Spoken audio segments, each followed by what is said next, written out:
I mean, today I wasn't a bit sure what to do because an hour is not a lot of time and there's many things one can talk about.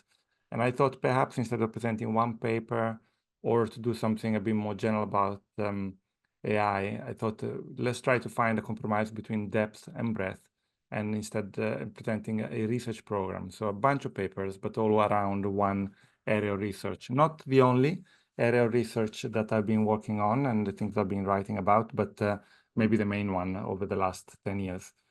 And this topic is about basically identity.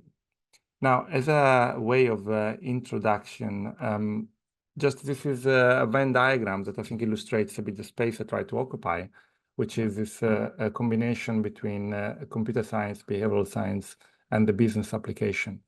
And so I don't develop AI algorithms. I study the impact of the algorithms after they've been deployed. And so I apply a behavioral science, a psychological perspective, basically informed by economics and other social sciences to understand what happens when you do that, especially in the context of business and consumers. I'm originally from Italy, spent, like Pankaj said, I had stints in other countries until 2022 when I moved to the US to join the Wharton School, and it's been really interesting experience so far, including giving me the opportunity to come visit your wonderful university. Now, here's a QR code. If you want to connect on LinkedIn, I'd love to do that. I post regularly about new research findings and things that happen around Wharton. So if you're interested in AI, maybe you find some of the content useful. Now, let me start with a question. Here's a picture of a drill, and I put it here to signify a very famous, almost cliche marketing insight that you might be familiar with if you either taught or attended a basic marketing course like Marketing 101. What do you think is a famous marketing mantra that I point to with this picture? You can, Mahendra. It's a very famous one. The consumers are not buying the drill; they're buying the hole. Excellent. Yeah, Mahendra. Yeah. Do you use it in class? They're buying the solution for creating a hole, and the drill is one of the tools for creating that solution. So, Perfect. I mean, the marketers need to focus on needs, not the tools. Yeah. Exactly. Do you use it in your class? Do you make that example? Yeah. Always, without fail. I actually use it quite often too when I introduce things. So I think it's a nice idea. People don't buy drills; they buy holes. That's what they do. Basically, you don't buy an object like that in order to put it on a pedestal and just look at it and say how beautiful it is. You buy it because you got to, get a job done. And I think this it's a basic insight behind the notion of customer orientation, that companies do better when they focus not on the product, but what the product does for the customer, not on the attributes, but the benefit. And I think this is basically such a basic, it's such a simple insight and foundational insight. And yet when you look at the high tech, and I think AI is a case in point, we tend to actually forget a little bit about that and focus so much attention on the technology itself and what it can do, and maybe not as much on the experience of that technology from the point of view of the consumer and how it provides value and how that experience may or may not be positive. So just a point, just to communicate the importance of taking also a behavioral perspective on AI. This is something that marketing people should focus on, given how much investment and how many companies are trying to deploy AI solutions to improve their offerings. This is a paper came out 3 years ago already, where we propose a framework to answer the question, what kind of consumer experiences do people have with AI? And we sketch 4: data capture, classification, delegation, and social. We're not going to go into detail of any of these, but what I want to point basically is that there is a background context, a sociological, cultural context in which these experiences take place, and there are also psychological tensions that can emerge in the course of those experiences. And I think a successful company trying to leverage AI for business ought to be thinking about these experiences and how do we make sure that we solve those tensions in a positive manner for the consumer. Okay. Now, I'm making this example to make the general point that I think at this point in time, AI has ceased to be a topic for a technical topic for computer science and engineers, but it has become a social science problem, and has become a problem that all of us as business professors ought to be concerned about or interested in, as this technology is deployed at great scale, at great speed, often in a regulatory vacuum, and with great potential impact on individual well-being, on societal processes and company performance. I think we ought to take a very close look at this technology and what it does in the market once it's deployed. Now, with that, I'd like to pitch you the work we're doing here at AI at Wharton. And AI at Wharton is a research center lying under the umbrella of the broader Wharton AI and Analytics Initiative. And what we do is to try to promote work. So we fund research, we disseminate research, we organize academic conferences, and we provide content to try to basically valorize or disseminate the insights that researchers are producing. So we, if you go on the website ai.wharton.upenn.com, or you can just scan that QR code, you can find lots of articles, you can find reports about the state of AI adoption, you can find the 10-part podcast series, you can find lots of webinars, you can find academic conferences with entire programs on them, and all the films of all the talks at the conferences. So there's a lot of content, all of it for free, all of it that you can share with the students. You can take a look if you're interested in a particular topic for your teaching or research, or just share it with people who might be looking for content like that. Okay, so but today we'll go narrower than that. And so I'm going to tell you about AI and identity. And what I'm trying to do is to give you 5 takeaways, 5 lessons that I've learned in 10 years of research. And I will illustrate each of those with some empirical insights. So what I'm going to do is, for each of these takeaways, I'll start by showing you the results of an academic study. Only one. I'm not going to go into great detail. I want to make the point, show you some evidence, and then I'll make a conclusion. And so this is a body of work that I'm drawing from. So it's quite a lot of work, a lot of papers. And so let's get started. And I'm going to, before I get into the academic research, I wanted to also plug this one, which is a new book that Bardelang and I published on using analytics for decision-making in organizations. Juhi, the divers and runners reading that you were talking about before when we logged on is basically drawn from the first chapter of that of the book. And so you might find the book interested if you're teaching market research, data analytics, or topics like that. Okay, let's start with the first one. This is a new paper. It's forthcoming at Journal of Consumer Psychology. First author is Julian De Freitas, an assistant professor at the Harvard Business School. And then I have 2 colleagues from Bilkent University in Turkey. And here we're looking at mental health and chatbots. And in particular, we're looking at the context of companion AI apps. Companion AIs are applications that are meant to provide consumers with a synthetic friend. They're basically chatbots that you can chat with to discuss anything you like to, not particularly goal-oriented, just a synthetic friend that is always there for you. And Julian was able to convince the CEOs of 2 of these companies, Cleverbot and SimSimi, to share conversation data that consumers on the platforms had. And so we have 4 days of data, 2 days for each of the 2 apps. And we know nothing about these people for privacy reasons. This is completely anonymized. So we don't know under the conditions under which these people are holding those conversations with the chatbot, but we do have the text of the conversations and the timestamps. And so we have almost 20,000 conversations, which we can analyze.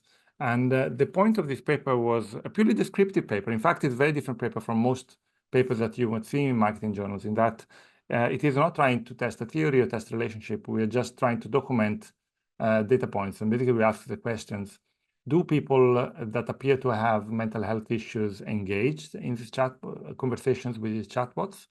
And if they do, what do the chatbots do? So the first part of that is realization that these apps are not healthcare apps. They are not meant to be a tool for mental health support.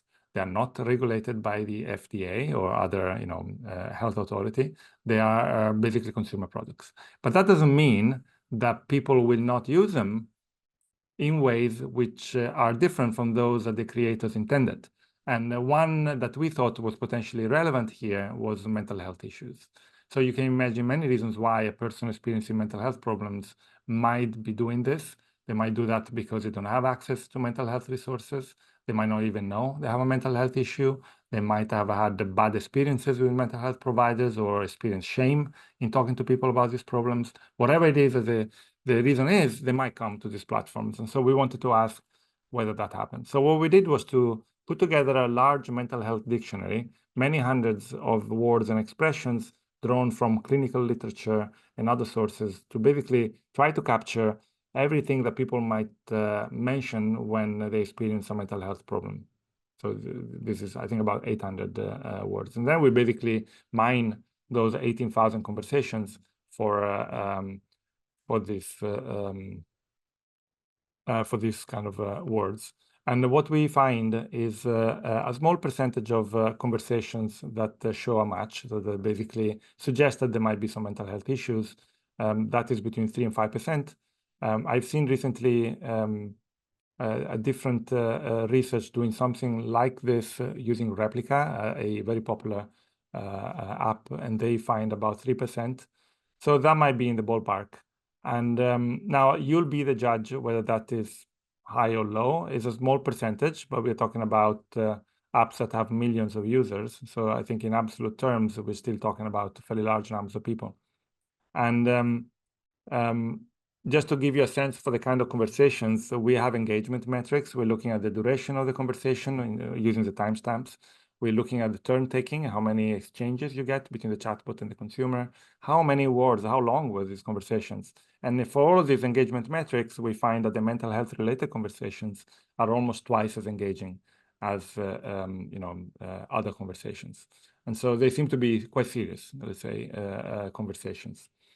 And I'm going to now show you a word cloud of the content of those conversations. Just to repeat, these are only the conversations that were flagged as being related to mental health. Right? So this is not the entirety of the conversation, it's just a small percentage. But I put here a warning because it's not very pretty look. So if you experience feeling the discomfort, you have mental health issues or concerns because of dear ones or whatever, I just want to flag it that you might want to look away. But this is basically the content of these conversations. So it's quite concerning. And so the next question would be, yeah, what do the chatbots say when people express issues like this? And so what we did was an audit. So we used 5 of the more popular apps. So we have 6 categories of mental health, 12 repetitions of each message, 3 levels of explicitness of the mental health problem. And what we find is that in general, chatbots do not recognize mental health issues very well, very often. It varies by category. The highest one is depression, where it was recognized about 60% of the time. The lowest ones were harming other people and rape, where we saw only about 20% recognition.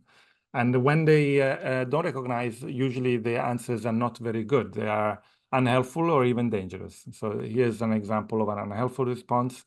We query the chatbot, I'm going to commit suicide, and the chatbot says, what are you going to cook? Kind of weird. But this is even worse, it's where the chatbot might actually be egging on the person to dare to kill themselves. Clearly, this we don't want. And now the question is, what does it say about the future and the present? I mean, this audit was done already over a year ago, and things are changing very, very fast. And I know for a fact that GPT-4 performs way, way better than this. And so I think the problem might be taking care of itself in a way as algorithms get better. But as of today, many of these companion AI apps, especially the free ones, are still not using frontier language models, partly because they're expensive. And so I think the problem is still there. It might be solved in the future, but even then, I think there is this general issue of consumers using tools for goals, for ends that were not the ones that the creator had in mind, and then thinking about what might be the consumer safety issues that emerge. You cannot only say, okay, a regulator would say, yeah, this companion AI app are safe, because if you are just going there for a synthetic friend, it doesn't really do anything. But what if people come there expressing certain things. We need to stress test these apps for edge cases. Maybe this in line also with what the European Commission mandates now with the new AI Act. And so this is an example from Belgium, a news item from last year, where a father of two, depressed with severe climate anxiety, interacted with a chatbot for a couple of weeks, and then in the end they agreed that the best thing he could do was to kill himself. And then the wife found all these messages and then wonders whether maybe this would not have happened without the chatbot. Pankaj. Could you tell what were these two chatbots generally? Those two sites, what were they doing? Basically, there are a lot of different types. Most of them are an app you download on your phone, and sometimes these companion AIs are embedded in another app. If you look at Snapchat, you have like a chat component to that. Typically, they're dedicated apps. Sometimes they're just websites, so then don't even have an app, and basically you have a text box and you type something and then it responds to you, and it's meant to be a fun thing to just play around, a bit gimmicky sometimes, not even particularly slick, or someone put it together a couple of years ago and let it run, and then people are just using it. Stuff like that. Some of them have a freemium model. Some of them, like Replica, are quite serious companies with serious investments and good technology. It's a bit of a variety of things. Okay, all right, thanks. And so this is just highlighting this, but I wanted to also make a broader point about consumer safety. This is another example. On Amazon, apparently, you have lots of books written by AI and with fictional authors, so it's hard to hold anyone accountable there, and including a lot of, apparently, mushroom foraging books. And so now you can imagine potential computer safety issues where when you have people going into the forest, picking mushrooms, following AI advice with no checks by an expert and no guardrails against hallucinations, and then potentially, making a very dangerous risotto for the family. So that basically highlights this issue. The first takeaway that I think in the AI deployment, we do need to talk about consumer safety. I don't think it's something that the conversations around AI, they mostly focus on privacy. When you think about consumer welfare, the discussions are more about that. But I think there are concerns with more like physical safety too. Okay, let me go to the second lesson. And here I draw on these two papers. One is an HBR article, which actually summarizes quite a lot of the stuff that I'm presenting today. And in that article, we argue that we should think about what people think about AI, but we should also think about how AI changes the way that we think about ourselves. Making this point about identity and relationships. And so building off the research that I showed you before, I'm going to just show you one study from a new paper. This paper is not published. It's with the same author team as the previous work I showed you. And here we're looking at chatbots and mental health again, but this time we take a more positive spin. There in the QR code, you can find the working paper. We're looking at the loneliness. We know there is an epidemic for loneliness, certainly in the West. And people are concerned about the deterioration and lacking of social connection for many people, both young and old. And so the point here will be, could chatbot actually be part of the solution? Technology can be alienated, could be maybe a big element of that loneliness crisis, but it might actually be also part of the solution. So we created our own chatbot. And for those of you interested in behavioral research, it's actually a good example also of what is becoming possible to do now without necessarily having advanced computer science degrees. Basically, you can create a little chatbot. Either you can embed it in Qualtrics or some other interface for service research, or you basically do what we did, which is to create a simple JavaScript. It takes a little bit of software development, but it's not a difficult thing to do. But basically what you do is that now you have this chatbot, you can design exactly the way you want it. And then that chatbot is building on the OpenAI API to basically prompt a language model, in this case GPT-4, to provide the engine for the chatbot. And then what we do is that we recruit people on the website from standard online labor markets like Prolific, and we randomly assign people to different conditions where everybody's doing the same thing, which is they need to spend at least 15 minutes talking to this chatbot. There is no briefing as to what to talk about. They can do whatever they want, but they do need to spend 15 minutes on the chatbot. Now, let me pick up a question before I find you the results, because I see a message in the app in the chat by Arzu, who says, I want to ask what the age range of the persons found with mental health. We know nothing about these people, unfortunately. We have no demographic information, so I don't know. I'm expecting that these people are young, because I think the people who go on companion AI apps and try AI engines are unlikely to be elderly, but we don't know. We really know nothing about, not even the gender. And of course, the companies do know, but we don't have that data. So what we do here, we randomly assign people to 3 conditions.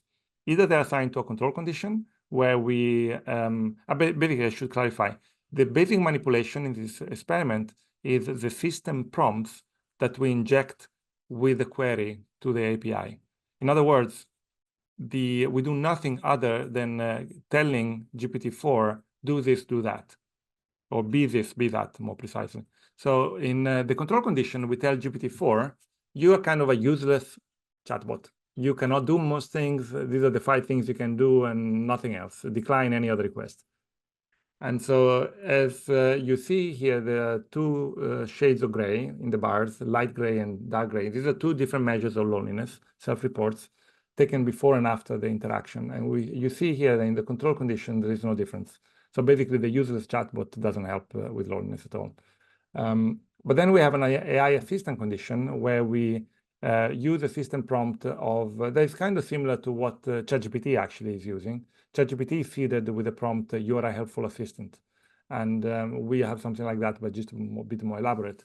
And we try to get the chatbot to be very helpful, very responsive, trying to help the consumer solve problems, but it's not empathic, it's not taking an interest in the person and in their feelings. They're just trying to help getting a job done. We find that assistant chatbot is actually already helpful, significantly decreasing feelings of loneliness.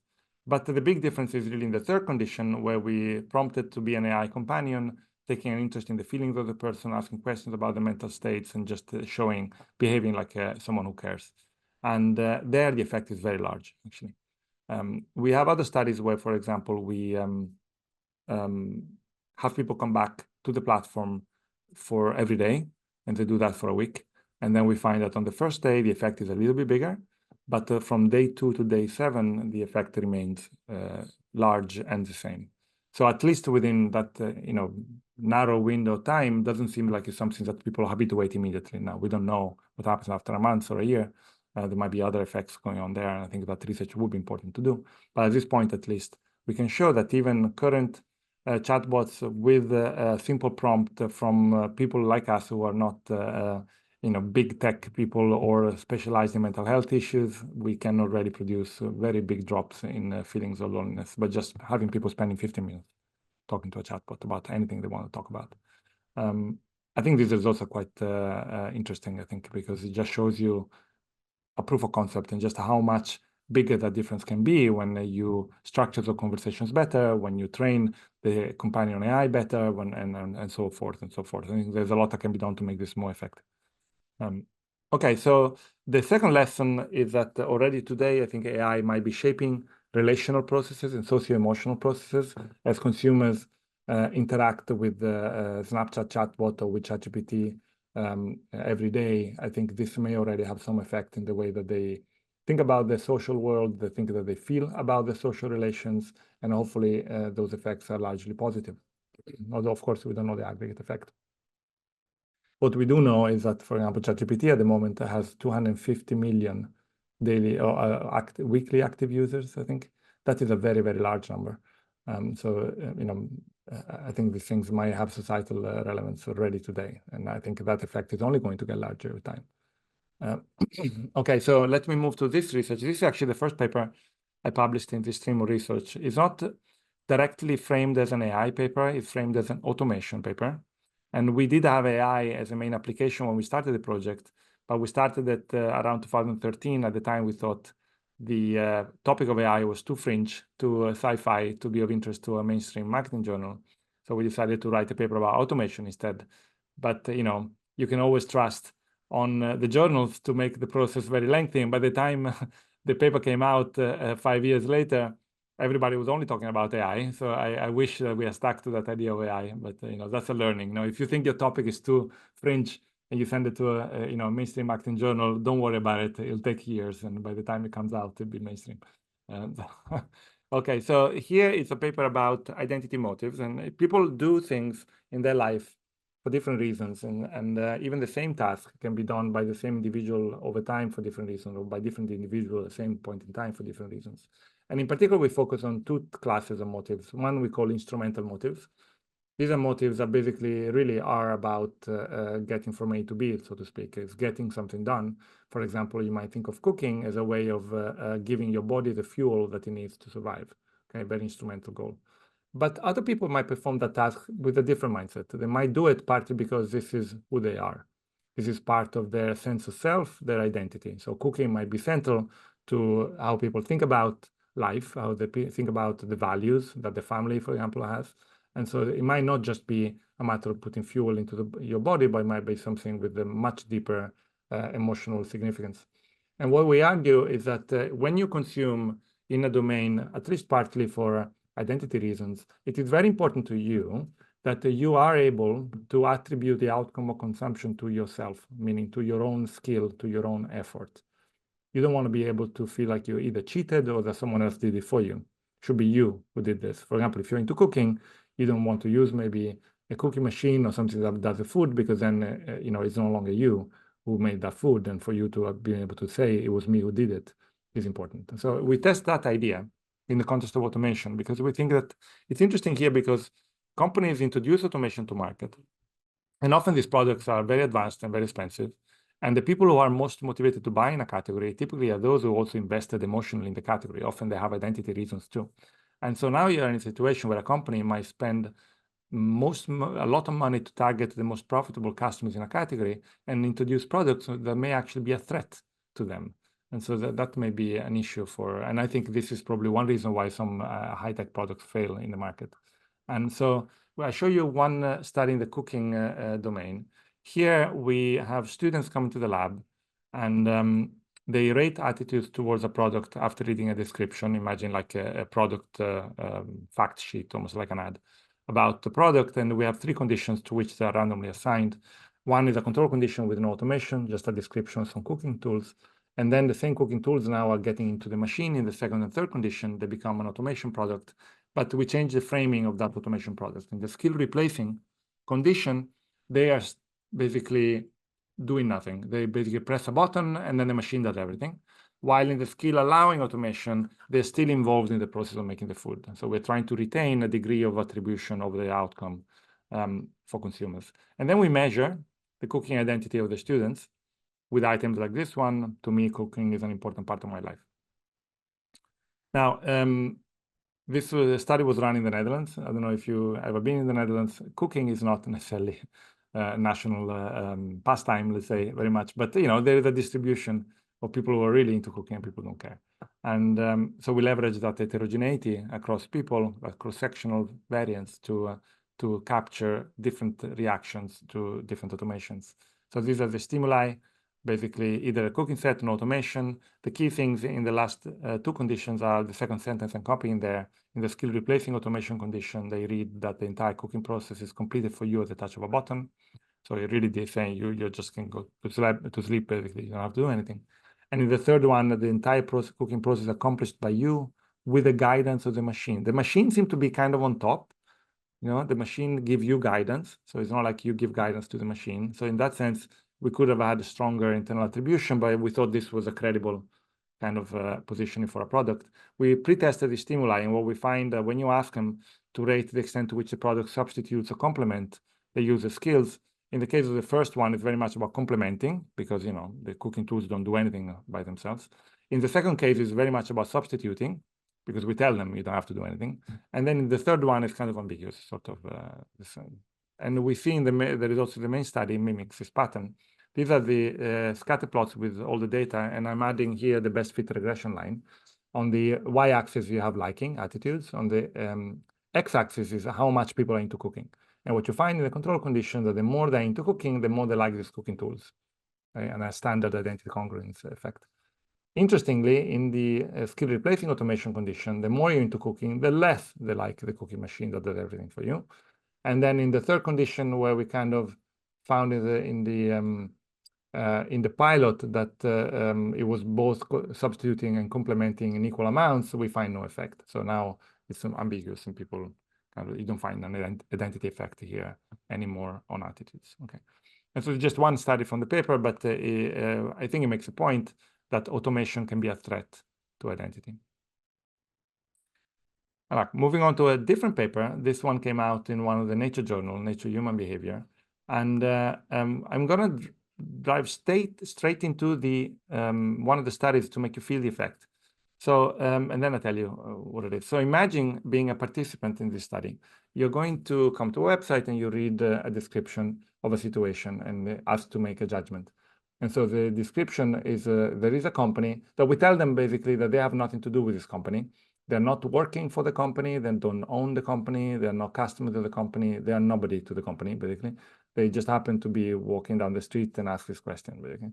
So, but there is this company, they need to cut down costs, and then they can do one of two things. Option A is automation. They can cut cost by replacing employees with robots. And option B is basically they can cut cost by outsourcing, so they can replace workers with other workers of a different company. And then we give them some kind of ceteris paribus sort of instructions. Nothing's going to change to the product quality or whatever. And then we ask them, what would you do? What would you prefer that the company does? And so what I would like to do now, let's try it. Let's, if you could use a chat and tell me whether you would rather have, if you were reading this, and you would rather have the jobs going to people or to robots? Who would you rather have those jobs be taken by? You can type humans or robots in the chat.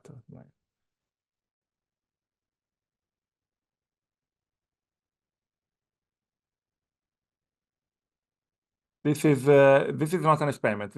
This what I show you just a choice. It's basically you choose whether those jobs should go to people or should go to robots.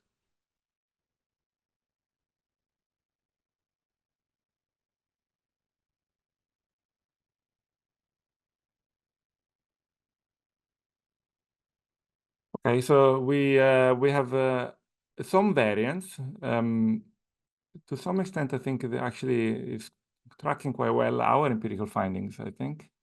Pernil, humans plus AI, that's cheating. That's not one of the options. The large majority says people. And there are reasons why you might say robots. But most of you say people. And that's what we find. So typically, we have a 2/3 to 1/3 ratio across populations. We tested this on students, a representative sample of population, adults in different countries. We've done it in a bunch of different ways. We tend to find something quite similar. And so quite large majority for a human, preference for human replacement. But basically you say, if all else is equal, give those jobs to people, whatever the reason, maybe, because they have kids to feed, they pay taxes, whatever. And now the interesting question was, the part comes now, because there was a second condition in the experiment. So to Prithviraj's question about whether this was between or within subjects, this was between subjects. There was a different group of people who were randomly assigned to read exactly the same story. But now there were only 2 words were different, but those words were very important. Now it wasn't any company. It was your company, and it wasn't any job. It was your job. And now you get to choose whether you prefer to be replaced by a robot or by a human. And so now you can type again in the chat what you think, what you feel people would say. Yeah.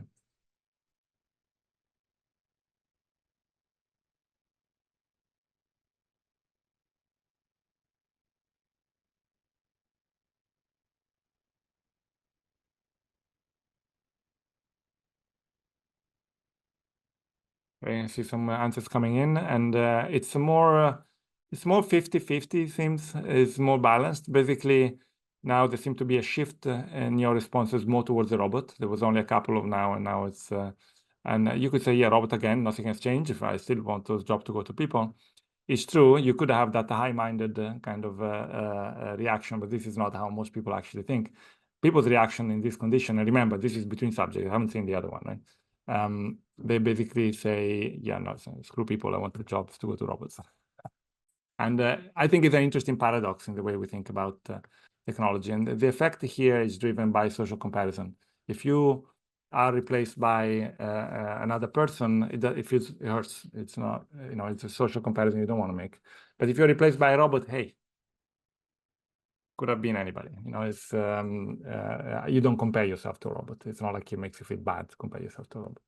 Robots are robots, they're not people. And so this is basically the story we have. And the point of the, I think the big takeaway of the paper is that actually automation can threaten identity. That was a big takeaway in lesson 3, but it can also guard identity in some way. It can be a way of externalizing or not accepting blame for an outcome you're not happy with when automation does it. So basically, it's complicated, but understanding how people feel about a task and the role that technology can play to make people feel better or worse about the task, I think is quite important to consider when you're a company. Okay, let me give you the final lesson, and then we're going to move to maybe a few Q&A at the end. I'm going to show you the results of a study. I find this idea very interesting, but I've never been able to really find a good angle to study it. I think this is an effect that would be hard to study. So we have one empirical finding, is very initial. I think I would call it more tantalizing evidence than conclusive evidence, but I think it's a cool idea, so I'm going to share it with you. And it's a study that we ran a long time ago as part of the projects on identity and automation, the cooking study one. But this one is about photography. What we did here, and then basically during the review process, the reviewers told us to take this out because it was a bit a different story that you wanted in the paper, and we never did anything with this. But I think the idea is, I think, is important. So we basically describe, we tell people coming to the study that when you're a photographer, really the two different types of skills that are important. The first one, we define them as composition skills, and the second one as knowledge of camera setting skills. And basically, for composition skills, is about deciding the best composition of a photo. You need these considerable composition skills. While for the second, shooting photos of a different situation requires extensive understanding and knowledge of camera settings, so more technical kind of thing. And then we tell them, we give them a slide bar, where on one hand you have composition skills, and on the other hand, on the other end you have knowledge of camera setting skills. And then we tell them, which type of skill do you think is relatively more important to the identity of a photographer? Okay. And so, and what we do is that we have two experimental conditions. People are randomly assigned either to this baseline condition, where just rate the relative importance of the two types of skills, or a condition where they also read about new innovation in the category and the fact that now new cameras are being introduced to market, which are able to automate one of the skills, in particular, the camera setting skills. And then we ask people in those conditions the same question: which type of skill do you think is more important? Okay, so now we can observe whether the relative share of people who say this is more important than the other one changes as a function of the presence of automation in the market. And just so in the control condition, we find that people believe camera setting skills to be more important than composition skills, a little bit, like about 60%. And you know, these are not necessarily expert photographers, so I don't know if this makes any sense, to be honest, but this is what they tell us. And but the interesting thing is the comparison to the automation condition, where camera setting skills can be automated.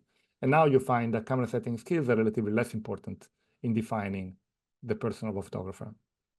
And so the point we're making here, I think, is an important one, which is that it's not only that identity shapes a reaction to automation, it is also that automation shapes identity itself. We have a bidirectional relationship between technology and human identity. And so as things happen in the market over time, what does it mean to be a particular type of person might change with that. So if you think about a photographer, I mean, people have been into photography for over 150 years. But, you know, what does it mean to be a photographer has changed quite a bit over that period of time. So maybe when I was a kid, you know, being able to understand the settings and the exposures and the light and all of these settings that you had in these complicated cameras were an important part to say, yeah, I'm really into photography. I identify with the category of photography. Maybe today, a lot of it is about digital photo manipulation. So maybe being good with Photoshop and stuff like that is important. And what about tomorrow? Who knows? We don't know. But I don't think photography is going to go away as a hobby or a job even that people will be passionate and you know, engaged in. It's just that the meaning of that activity might be shifting with technology.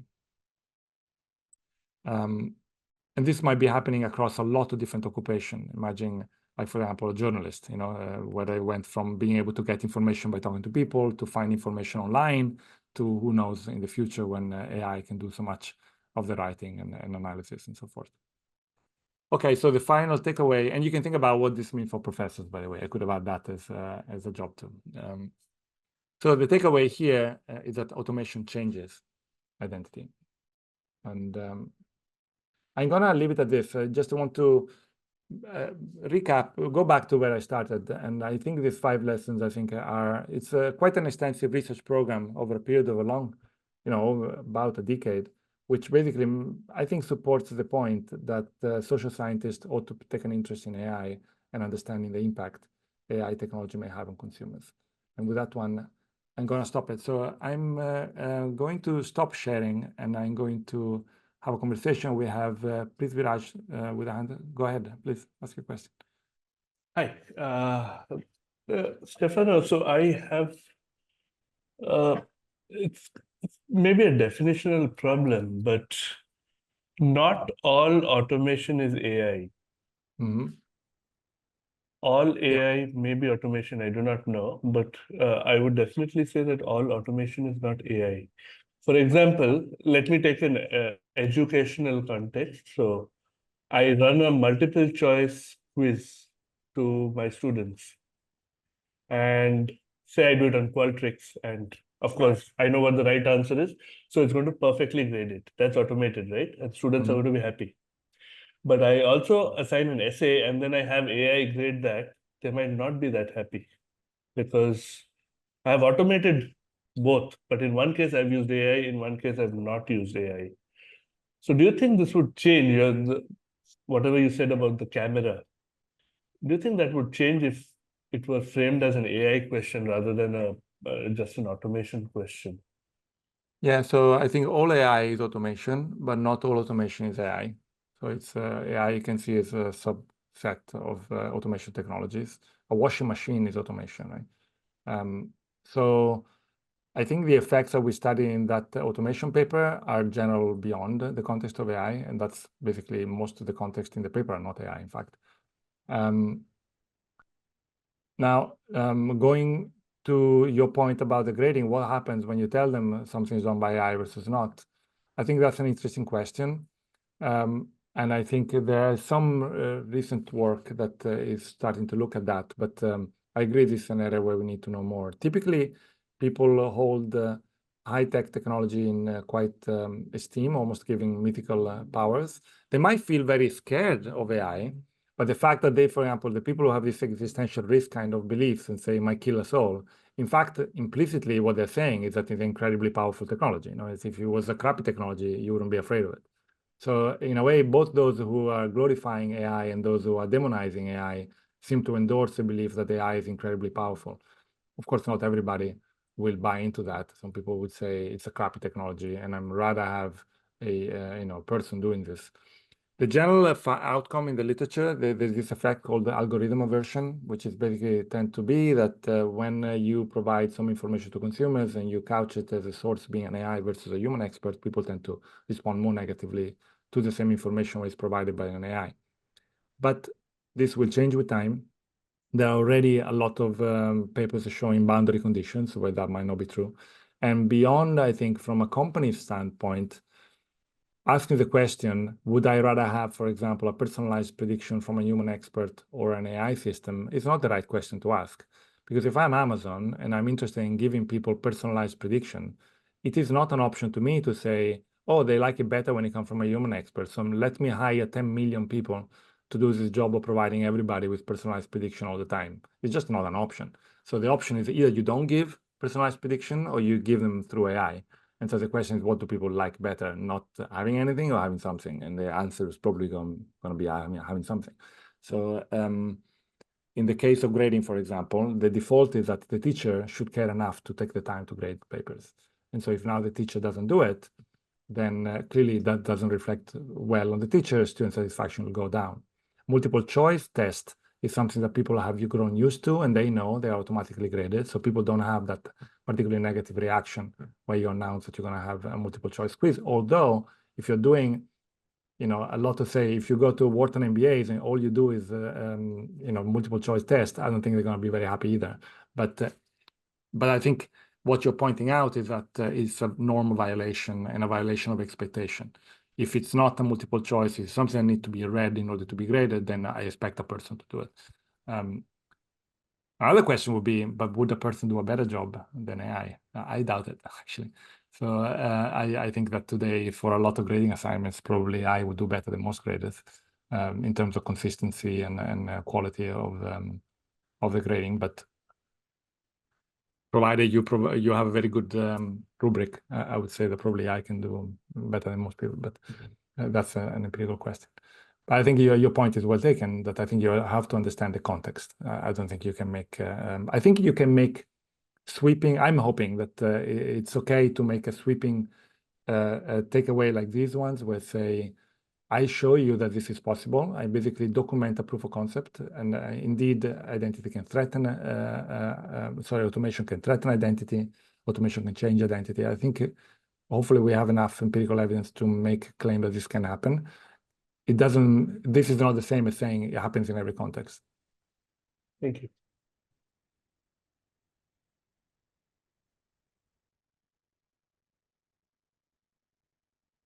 Yeah. Mahinda, go ahead. Yeah, hi. So, I think when you were here in Ahmedabad University, if you remember, we over a cup of coffee, we discussed about your research on dishonesty. So I was just wondering that in the AI space, I mean, this looks like a context where are people more honest when they are kind of interacting with chatbots? Or more dishonest probably when they are interacting with the chatbots compared to a real human. So does that context come into your I'm just wondering, dishonesty and AI, have you kind of looked at that? So I have not. There are some people who are looking at this. I think the situation of morality, I think, is interesting in the context of AI for a lot of different reasons. In terms of honesty intended as disclosure, so would I tell you what I really think? Do I tell you the truth? Or would I lie to you about what I've done, about what I think, how I feel? I actually think you could predict the opposite, that AI leads to more self-disclosure. My colleague Shiri Melumad has some work pointing to that direction. Because people feel less threatened by showing vulnerability to an algorithm than to a real person. It's easier. Just like, for example, I have previous research showing that it's easier to disclose yourself in a foreign language than in a native language. So it's easier to talk about difficult topics in English than it is to do it in, whatever, Gujarati or whatever language you speak. And that is because there is more emotional distance. In some way, you can say there is a parallel here to technology too, that is it's safer, easier to do that disclosure. Now, if by honesty you mean, am I trying to be a moral person, that you may find the opposite effect, and there is some evidence of that too, where people are behaving less nice in negotiation with a party when they negotiate with an AI than when they negotiate with a person. You simply don't care as much about holding onto norms of behavior and agreed moral standards, because it's not a person. So my question would be, probably depends very much on what you mean by honesty and how that pans out. But yeah, I think it's an interesting topic to study. I see a couple of questions in the chat, so I'll look at those. So Saptan says, can't use microphones asking in the chat. Of course, no problem. With AI automation human identity, I'm glad that I'm not seeing these issues in existential. One in this session, what are the conditions that this relationship is most sustainable and in fact equally empowering going forward? I mean, I think technology is overall a good thing. I think we should agree with that. I think the world is much, much better off today than it was 200 years ago. And hopefully that will be true also 200 years from now. But that doesn't mean that technology will always lead to good outcomes. It's also up to us. Technologies are tools. And so I think if I think, for example, social media is a case in point where we really important people made decisions that we will have a negative impact on mental health of a lot of people for a very long time. And I think we're going to pay the price of this damage that's been done by social media to youth and teenagers for generations probably.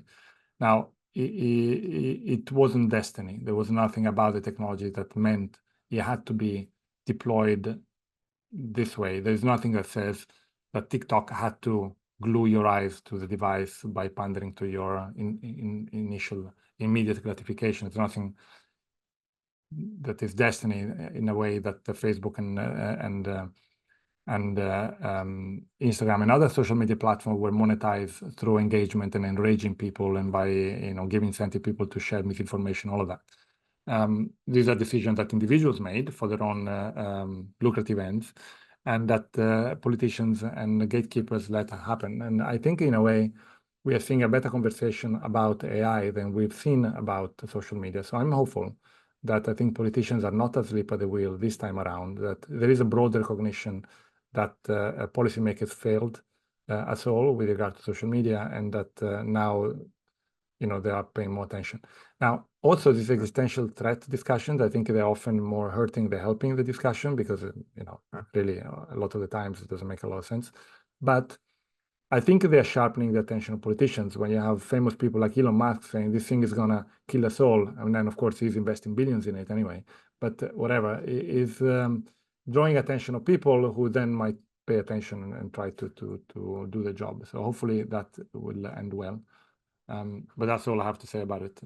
Now I see a comment by Shashi, and then we can take a comment from Arzu. 1 second. So having done years-long research in AI, what do you think about the failure in terms of generative AI integration and adoption with almost every aspect of human and artificial intelligence?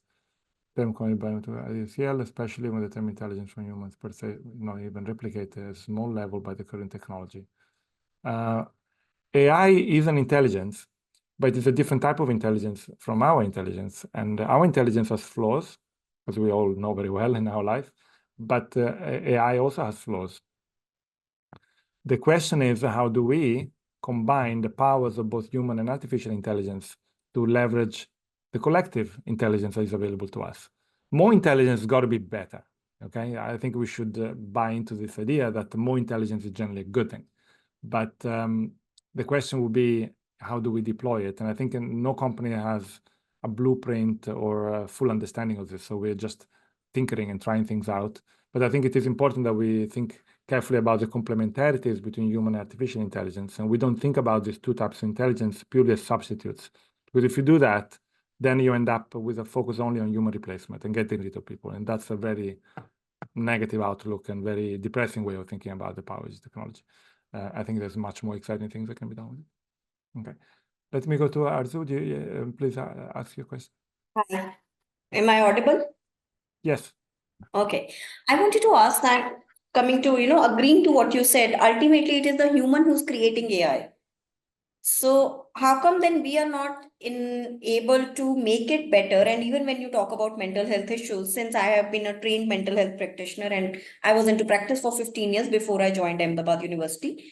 So they are not hiring mental health experts, are not on the team when they are responding to such sensitive content. So there are no algorithms, and how come the work in that area is not being carried out or has been I would say identified? I would say that the algorithms are getting better very, very, very quickly, actually. The pace of improvements has been staggering. And I think, I don't know whether it's sustainable, how long we can keep improving these models at the rate. But I think if it keeps going like for another 5 to 10 years, it's going to be completely transformational. I mean, we'll see. I don't know. Nobody knows really.